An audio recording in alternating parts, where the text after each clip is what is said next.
If I could go back in time and talk to myself before my very first trip to Hawaii, there are 7 things I've identified that I would immediately say.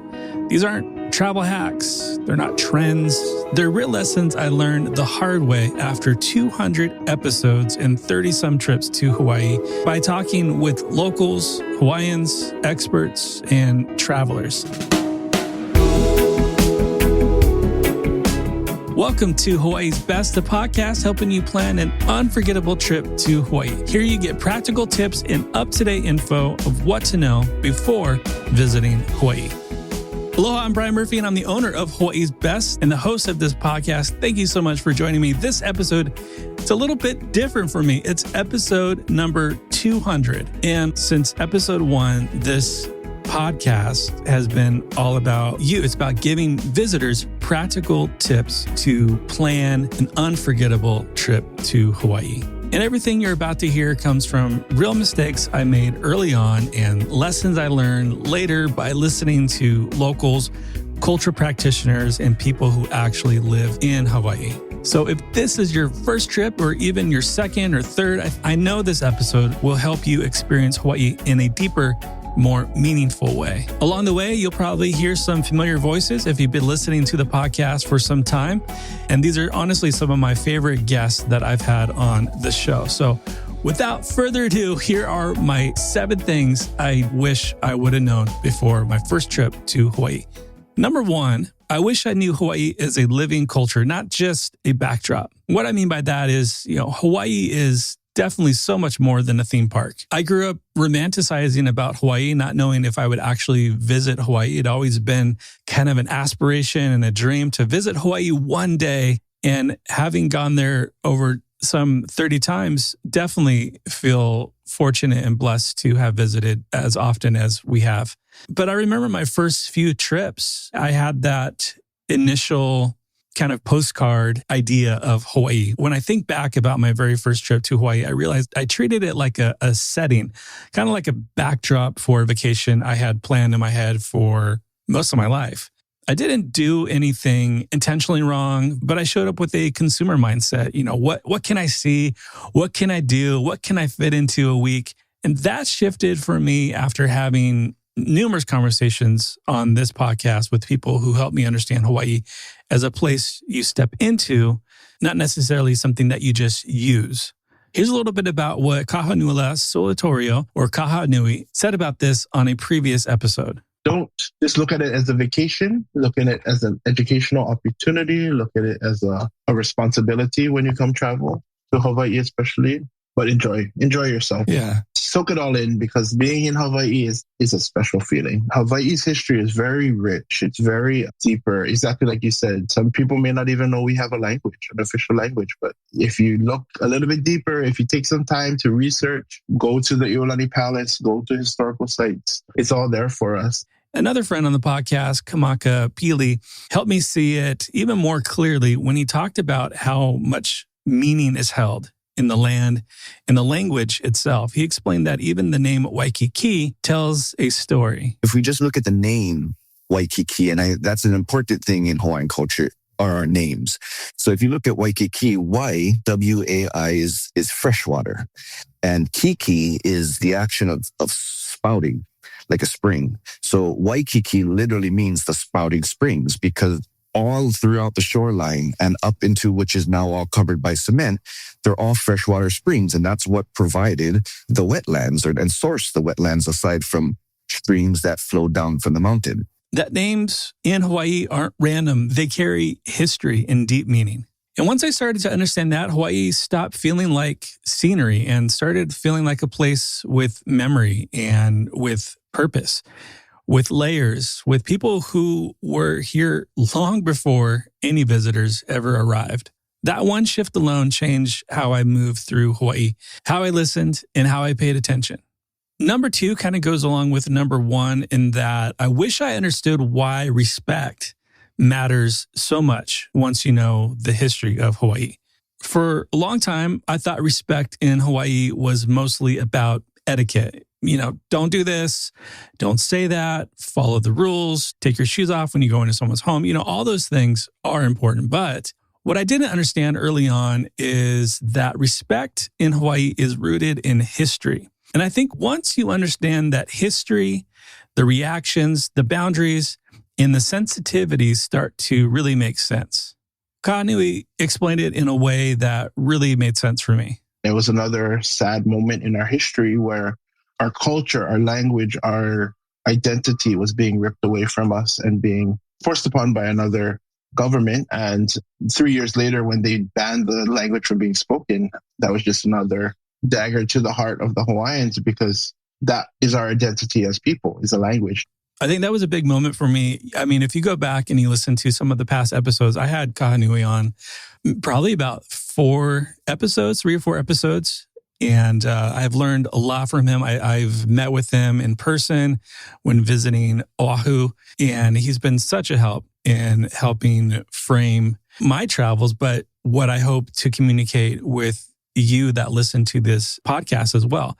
And because of that, things started to reframe, like, why is it such a big deal?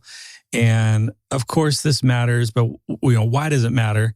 And then Anela Evans, who is a cultural practitioner on the island of Lanai, added another layer that changed how I thought about this. Hawaiian creation stories and genealogies, we come from the land. So Aina is encompassing of us as well. So it promotes a sense of holistic well-being, and there's no separation. For Kanaka humans to thrive, the Aina has to thrive, and vice versa. It's a very prevalent lesson in that. Throughout all of Hawaii, there are very amazing examples of Aloha Aina and places where those lessons can be learned and can be brought to the forefront. That is the underlying theme and governing factor of a Hawaiian lifestyle. And I think when you hear that, you realize respect isn't about being perfect or walking around on eggshells. It's about recognizing that you're stepping into a place where people are still carrying knowledge and honestly loss. And once I understood that, respect stopped feeling like a rule book. It started feeling like something you offer, not something you're forced into. The next thing I wish I knew was slowing down would create better memories. And I've talked about this on the podcast quite a bit. That's really one of the biggest mistakes I made in my early trips, was trying or feeling like I had to do everything. I had packed days, packed schedules, and a mental checklist of what I was hoping to complete. And then, getting home from the trip, I was like, I didn't do that one thing I really wanted to do. But getting over that has been a huge help. On paper, it looked like a great trip, going into it. But in reality, I was rushed. My family was tired, and I really wasn't present most of the time. What I've learned over time is that Hawaii doesn't reward speed, it rewards space. James Kiko, owner of B-Side Kitchen, one of my favorite local spots on the east side of Oahu, said something on the podcast that really stuck with me. There's Manana Island, or people call it Rabbit Island, right in the bay. And you feel Hawaii over there versus the man-made beaches in Waikiki and everything like that. I love going to Waikiki. Our staycations are in Waikiki where we play tourist, and my kids love it. There's a swimming pool, there's the music, and it's just an escape from our normal day life that we're used to. But real Hawaii is outside of Waikiki. Get in your car, take a cruise around the island, and put yourself in those uncomfortable places, like going to a restaurant that you feel that all the locals are at. But, that's where you're going to find the adventure and find experiences. Be bold, take risk, treat everything like an adventure. That idea of cruising instead of rushing really changed how I plan trips now. Some of my family's favorite memories in Hawaii didn't come from big, scheduled experiences. They actually usually don't. They came from slowing down, sitting longer, striking up conversations, taking the long way, and saying yes to something unplanned. And once I stopped trying to fit Hawaii into a schedule, I started experiencing it more fully. Number 4 is I wish I knew Hawaii is more than Waikiki. Hawaii is where a lot of people start, and it makes a lot of sense. It's familiar, it's accessible, and for many first-timers, it feels like the easiest entry point into Hawaii. There's a lot of options. It's a little bit cheaper as far as, finding a hotel there. But early on, I didn't realize how much of Hawaii I wasn't seeing when Waikiki was the only reference point I had. That perspective, I was reminded by it. It shifted quite a while ago, but I think Kamaka Pili, culture practitioner on the island of Oahu, explained it in a way that I haven't been able to put my finger on. Say someone's listening and they happen to be staying in Waikiki, say this summer, for example. What would you want them to know? But I think maybe more importantly, once they're on Oahu and in Waikiki, how would you want them to go about their trip or their experiences? Thank you for asking that, because I think that's one thing we would like to share as Hawaiians. One thing is enjoy. We're not angry in the fact that don't come here, and you stay away. That's not my perspective, at least. Come and enjoy, because again, our essence of being Hawaiian is we're here to share this with you. But at that same time, there's more to Hawaiian culture and Hawaii, to the extent that than what is just in your face. Aside from checking out Waikiki, and of course, people have their more tourist things they want to do. I would just highly encourage people, if you're going to come down here, enjoy yourself, but find ways to learn about the culture and the history and the people, and take a step further. And how can you give back? I mean, as Hawaiians, I think all of us here are always finding ways to give back to the land. I think what's cool about that is a great reminder that Waikiki isn't the whole story of Hawaii. It's just one chapter. And it's not a criticism of Waikiki, but as an invitation to look beyond it, to explore the neighborhoods, small towns, quieter beaches, and places where daily life is happening. And I think once you understand that, once I understood that, my trips really changed.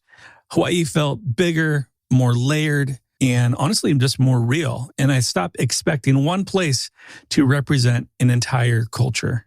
The next thing is, I wish I knew how much planning matters when booking a trip to Hawaii, and especially in 2026. One thing that's changed a lot since our early trips to Hawaii is how much planning actually matters. There was a time when you could just show up, rent a car, figure things out as you went. That's really not reality anymore, especially at popular spots and during busy seasons. Andrew Fowers from Shaka Guide has been on the podcast a few times, and this is what he had to say about planning a Road to Hana excursion.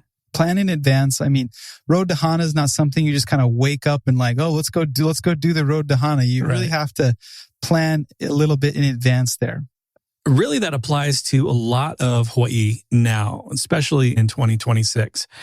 You got reservations, parking permits, timed entries, not because Hawaii wants to make things harder, but because there are real limits to how many people certain places can support. That's just the reality. So what I wish I knew earlier is that planning doesn't take away from the experience. It really helps protect it. When you plan well, you'll be less stressed, more present, and you're not scrambling or disappointed when something is already booked. So good planning isn't about controlling your trip. It's about giving yourself space to really actually enjoy it and be in the moment. And number 6, I wish I knew Hawaii would change how I travel everywhere. I didn't expect Hawaii to change how I travel in general. I thought the lessons I was learning in Hawaii were specific to those islands.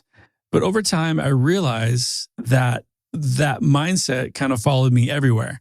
Listening more, slowing down, paying attention to where I am instead of what I'm trying to get out of a place. Those habits didn't stay in Hawaii. And I think Kamaka Diaz, he was a past guest on the podcast, shared something that really helped me name this shift a little bit. Because for the first time in my life, I was a haole. I was a haole living in another country. I was trying to dress like them, speak like them, eat like them. And to me, I was doing it out of respect. But when I reflected on that and I thought back of my life here in Hawaii, I would always get upset at people doing that. People coming here and they're matching aloha shirts with their family and saying mahalo and aloha, saying words poorly, pronouncing them poorly. And I would get annoyed by that. And then I realized, wow, I'm doing the same thing in Madagascar. And I'm not doing it to be disrespectful. I'm doing it as a sign of respect. So that really shifted my mindset and gave me a new perspective and a little bit more empathy for the people coming here. That idea really resonated with me because once you've experienced what it's like to be the outsider, to be the visitor, it changes how you move through places you visit. You stop assuming access, you stop centering on what your plans are, but you go into a spot more humble. Hawaii taught me that good travel starts with humility, honestly. And once you learn that, it's hard to unlearn it in anywhere else. And finally, number 7, I wish I knew Hawaii would mean more to me than just a trip. What I mean by that is when I first came to Hawaii, it was just a trip. I was excited. It was a destination, something I was just so pumped, so excited to experience, and then kind of just check it off the box and move on. I didn't expect it to stay with me for so long after 30-some trips and almost 25 years of traveling to Hawaii. Over time and through conversations on this podcast, Hawaii stopped feeling like a place I visited and started feeling like a place that has shaped me, honestly. It's how I travel, how I listen, how I think about being a guest in someone else's home. Kahanui said something that I think really captures this. Don't just look at it as a vacation. Look at it as an educational opportunity. Look at it as a responsibility when you come travel to Hawaii, especially.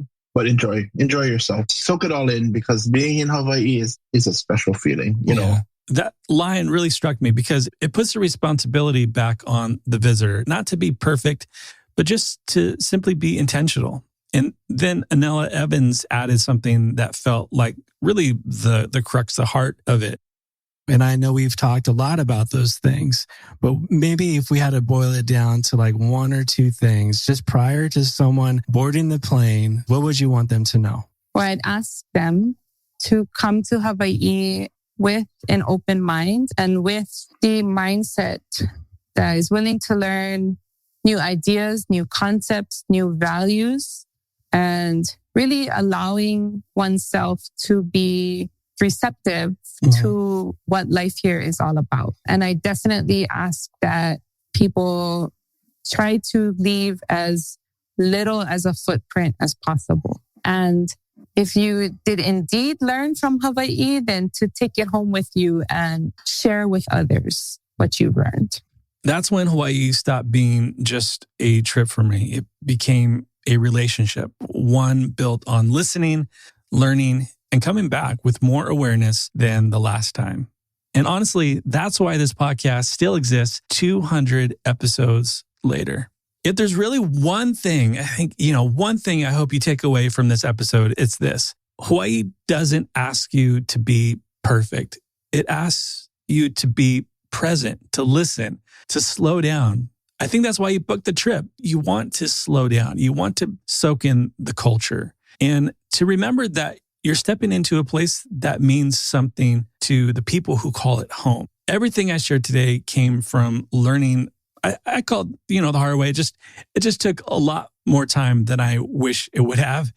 And from those mistakes, from the conversations, from being willing to say, I didn't know this before, but now I know. And if this is your first trip to Hawaii, I hope these 7 things help you show up differently.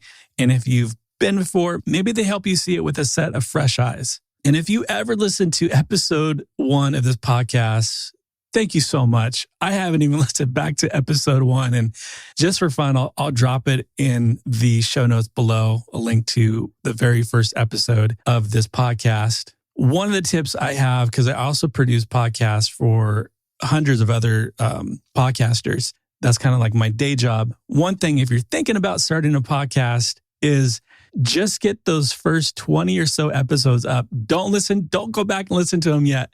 Just get them up there and keep going, because I know if you're thinking about starting a podcast, you got something important to say. And if this episode or this podcast in general you've ever found any value in it, I would simply just ask for you to leave an honest rating and review if you're listening on Apple Podcasts or Spotify. That really helps other people who love Hawaii, I think, just as much as you find this show.